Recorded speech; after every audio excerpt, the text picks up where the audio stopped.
जय Hind. Competitive world में आपका स्वागत है। आज के इस वीडियो में हम आपको साइंस का एक नया चैप्टर जो कि बायोलॉजी से रिलेटेड है, कोशिका के बारे में आज हम लोग पढ़ेंगे। तो चलिए स्टार्ट करते हैं। सबसे पहले कोशिका के बारे में कुछ बेसिक डिटेल जानेंगे, उसके बाद कोशिका को आगे बढ़ाते हुए पढ़ेंगे। स्टार्ट करते हैं वीडियो को। कोशिका चैप्टर का नाम कोशिका है। कोशिका को अंग्रेजी में सेल कहा जाता है। ये हालांकि कोशिका का जो बायोलॉजिकल नेम होता है वो साइटो होता है, पर अंग्रेजी में इसको सेल कहा जाता है। कोशिका को अंग्रेजी में बोला जाता है साइटो। साइटो कोशिका का ये बायोलॉजिकल नाम होता है, अंग्रेजी नाम इसका होता है सेल। कोशिका का जो अध्ययन का होता है उसे हम लोग कोशिका विज्ञान कहते हैं, और कोशिका विज्ञान को अंग्रेजी में बोला जाता है साइटोलॉजी। ये कोशिका विज्ञान को अंग्रेजी में क्या बोला जाता है? साइटोलॉजी बोला जाता है। भी बात कर लेते हैं कोशिका की खोज किसने किया था। तो कोशिका की खोज सबसे पहले रॉबर्ट हुक नामक वैज्ञानिक ने किया था। हालांकि इन्होंने एक मरी हुई कोशिका को खोजा था, जिसको जूम करने के बाद पता चला था। तो कोशिका की खोज की बात हो जाएगी तो इसकी खोज किया था रॉबर्ट हुक ने। रॉबर्ट हुक ने आपके एग्जाम में ये क्वेश्चन काफी बार आया होगा, क्योंकि ये बहुत बार रिपीटेड क्वेश्चन है। रॉबर्ट हुक ने कोशिका की खोज किया था। और अगर कहा जाए कि कोशिका विज्ञान का जनक कौन है, यानी कि जनक की बात की जाएगी, कोशिका विज्ञान के जनक की बात की जाएगी, तो ये भी रॉबर्ट हुक है। रॉबर्ट हुक को कोशिका विज्ञान का जनक कहा जाता है। तो ये हो गया आपका कोशिका विज्ञान का जनक रॉबर्ट हुक। अभी बात कर लेते हैं कि जीवित कोशिका की खोज किसने किया था, क्योंकि इन्होंने जो कोशिका खोजा था वो मरी हुई कोशिका थी। तो जीवित कोशिका की खोज किया था सबसे पहले, अगर हम कहें जीवित कोशिका की खोज है एंटोनिमान लुवेनहॉक। एंटोनिमान लुवेनहॉक ने जीवित कोशिका की खोज किया था। उसके बाद पढ़ते हैं कि कोशिका सिद्धांत किसने दिया था। सबसे पहले कोशिका सिद्धांत को ही समझ लेते हैं क्या होता है। कोशिका सिद्धांत का मतलब यह है कि पूरा शरीर होता है वह कोशिकाओं से मिलकर बना होता है, और जहां जहां पर ये कोशिकाएं होती हैं वहां वहां तक शरीर का अंग जो होता है वो फैला रहता है। यानी हर एक पार्ट में, शरीर के हर एक पार्ट जैसी है वह कोशिका ही होती है, पूरा कोशिका शरीर का निर्माण होता है। और इस सिद्धांत को सबसे पहले दिया था स्लाइडेन और स्वान नामक वैज्ञानिक ने। स्लाइडेन और स्वान एवं स्वान ने कोशिका सिद्धांत को प्रस्तुत किया था, और इन्होंने बताया था कि पूरा जो शरीर होता है, किसी भी जीव का शरीर जो होता है, चाहे वो मनुष्य का शरीर हो, चाहे वो किसी पादप का शरीर हो, वह कोशिकाओं से मिलकर ही बना होता है। अभी बात कर लेते हैं कि इन्होंने तो केवल यही बताया था कि शरीर पूरा कोशिका से मिलकर बना होता है, लेकिन नई कोशिकाओं का निर्माण या कोशिका उत्पन्न कैसे होती है इसको इन्होंने नहीं बताया था। तो कोशिका का जो विभाजन होता है या नई कोशिकाओं का जो निर्माण होता है उसको सबसे पहले बताया था रॉबर्ट बिरचो ने। रॉबर्ट बिरचाओ भी कहा जाता है इसको, कभी कहीं पर आपको रॉबर्ट बिरचो भी मिलेगा। तो रॉबर्ट बिरचाओ ने क्या किया था, इन्होंने बताया था कोशिका विभाजन के बारे में बताया था। इन्होंने बताया था कि जो कोशिका होती है वह विभाजित हो सकती है, और एक कोशिका से दो या दो से अधिक कोशिका का निर्माण हो सकता है। एक सबसे बड़ी कोशिका और सबसे छोटी कोशिका। पूरी दुनिया में अगर बात की जाएगी तो सबसे बड़ी कोशिका जो होती है वह शुतुरमुर्ग के अंडे की होती है।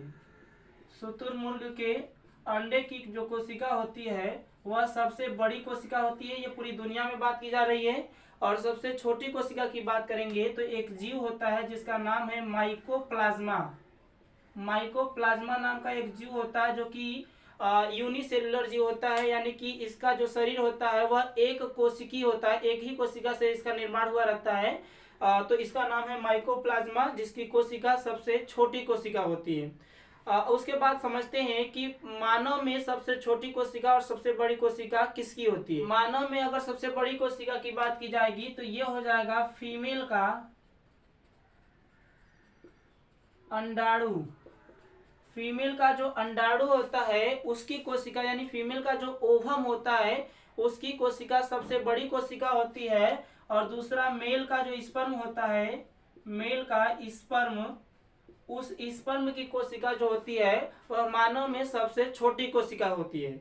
यानी कि अगर हम बात करेंगे मानव में सबसे बड़ी कोशिका तो वो फीमेल के ओवम की होती है, और सबसे छोटी कोशिका की बात करेंगे तो वह मेल के स्पर्म की कोशिका होती है, जो कि सबसे छोटी कोशिका मानी जाती है। सबसे लंबी कोशिका होती है न्यूरॉन, और यह ब्रेन में पाई जाती है।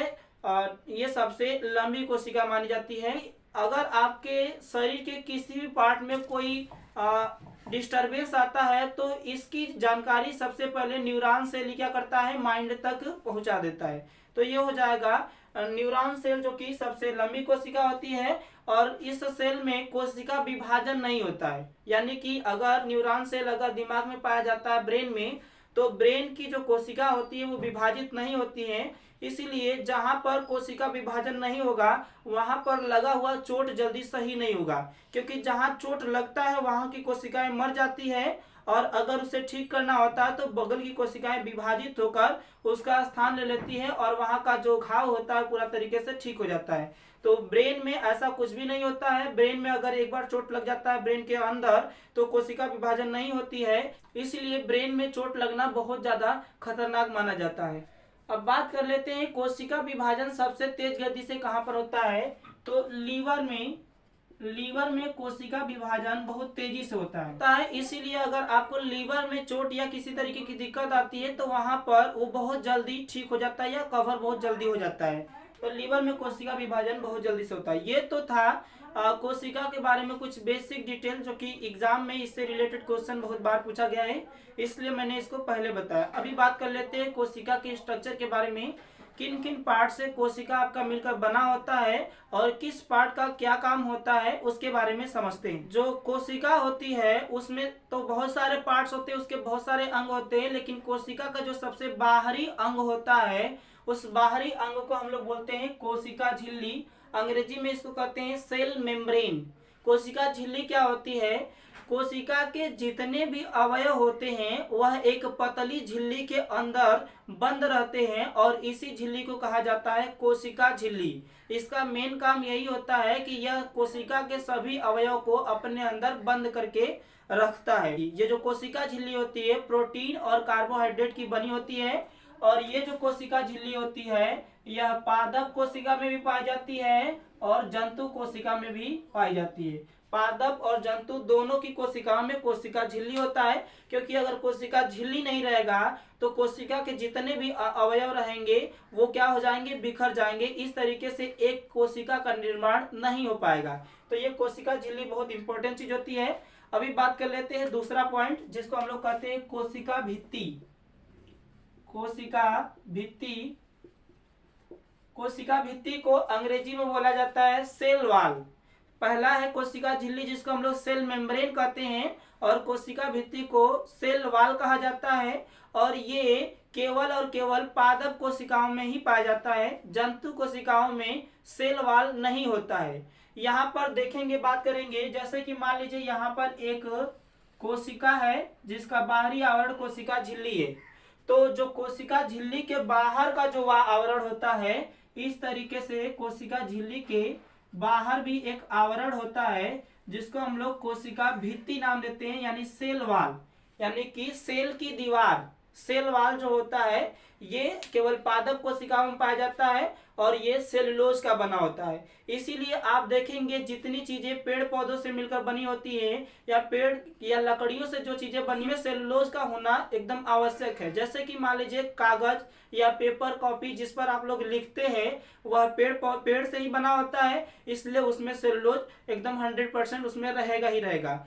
जैसे कि मान लीजिए नोट छापने, जो नोट छपता है, जो हम लोग नोट यूज करते हैं, वो भी लकड़ी से ही मिलकर बना होता है, लकड़ी से ही वो बनता है, पेड़ पौधों से बनता है, इसलिए उसमें भी सेलुलोज होता है। यानी कि जिसमें भी पेड़ पौधे का एंट्री होगा उसमें 100% सेलुलोज जरूर होगा। तो तीसरा टॉपिक आ जाता है जीव द्रव्य। जीव द्रव्य जिसे हम लोग प्रोटोप्लाज्म कहते हैं। जीव द्रव्य की खोज सबसे पहले बात कर लेंगे तो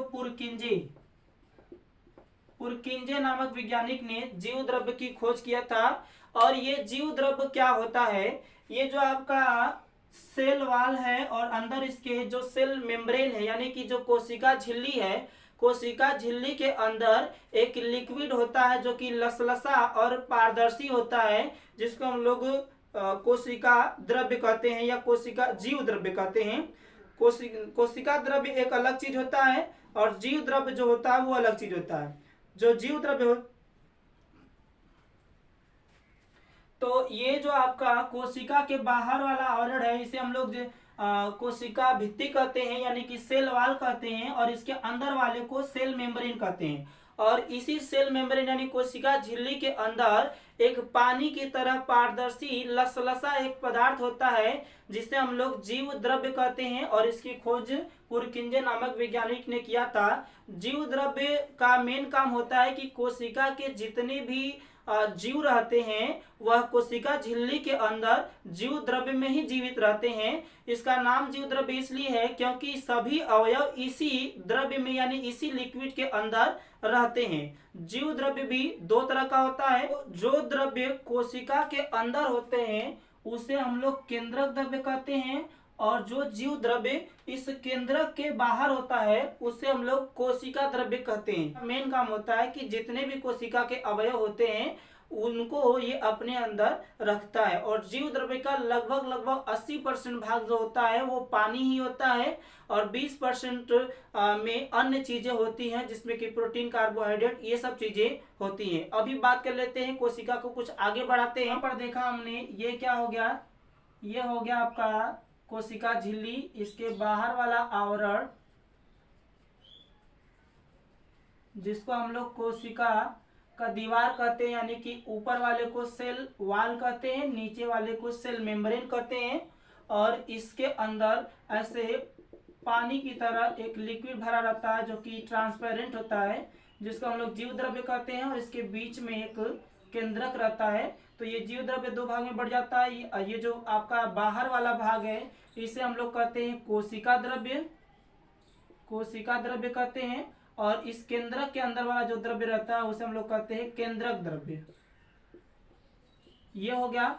अब बात कर लेते हैं कोशिका के आगे कुछ चीजें। जैसे पहला नंबर पर आता है माइटोकॉन्ड्रिया, इसमें हम बना देते हैं यहाँ पर। तो माइटोकॉन्ड्रिया को समझते हैं। माइटोकॉन्ड्रिया की खोज सबसे पहले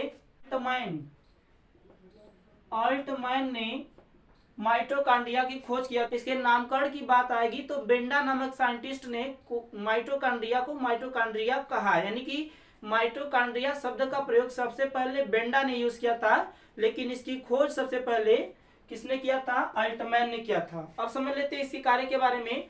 जैसे कि जब कोई भी मनुष्य जब सांस लेता है तो सांस में ऑक्सीजन जो होता है वह शरीर के अंदर प्रवेश करता है, और उस ऑक्सीजन को हीमोग्लोबिन क्या करता है?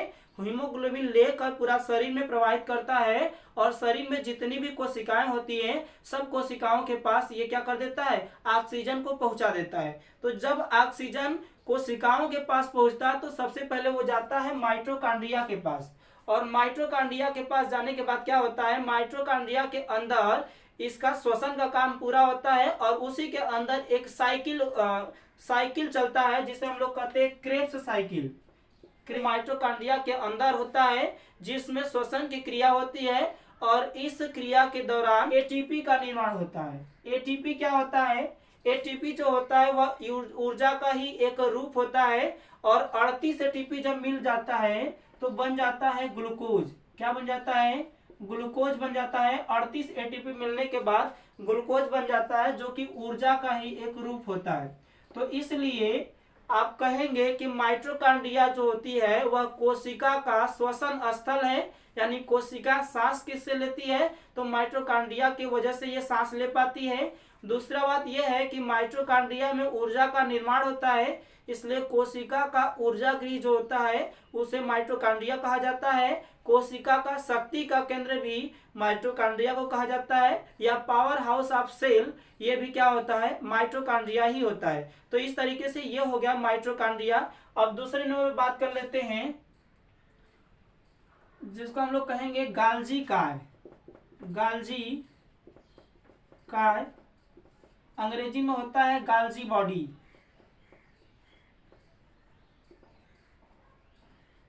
गाल्जी बॉडी यानी गाल्जी काय। सबसे पहले गाल्जी काय की जो खोज है वो कैमिलो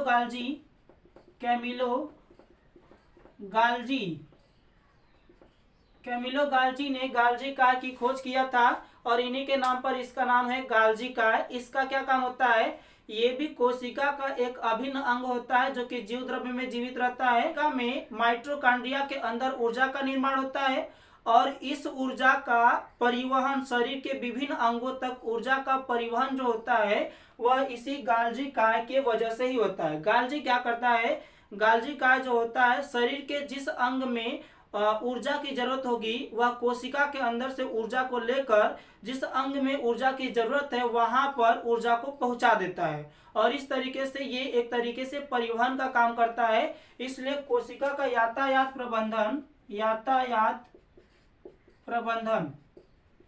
कोशिका का यातायात प्रबंधन जो होता है उसे गाल्जी काय को ही कहा जाता है और इसका मेन काम होता है यह ऊर्जा को शरीर के विभिन्न अंगों तक पहुंचाता है। जिस अंग में ऊर्जा की जरूरत होती है उस अंग तक यह ऊर्जा को पहुंचा देता है। तो ये हो जाएगा गाल्जी काय। अब चूंकि कोशिका का जो चैप्टर होता है वो काफी बड़ा चैप्टर है तो इसमें जो चीजें बच गई हैं, जैसे कि यहाँ पर केवल हमने 2 चीजों को समझाया है, अब बची हुई जितने भी कोशिका के अंग है उसको हम नेक्स्ट वीडियो में बताएंगे। तो आज के इस वीडियो में बस इतना ही। अगर वीडियो पसंद आया हो तो वीडियो को लाइक कीजिए, चैनल को सब्सक्राइब कीजिए और ज़्यादा से ज़्यादा शेयर कीजिए। थैंक यू दोस्तों, जय हिंद।